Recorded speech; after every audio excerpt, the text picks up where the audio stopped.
ابھی کسی مرد نے، کسی عورت نے، کسی بچے نے، کسی نوجوان نے، کسی غلام نے کلمہ نہیں پڑھا تھا، تو اس وقت ابھی حضور نے اعلان نبوت بھی نہیں فرمایا.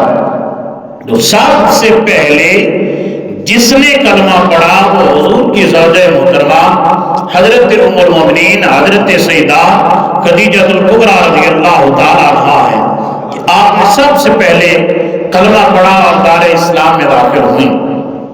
اب حضور نے آپ کو یہ پیغام میں اسلام دیا کہ یہ اللہ رب العالمین کی طرف سے پیغام ہے.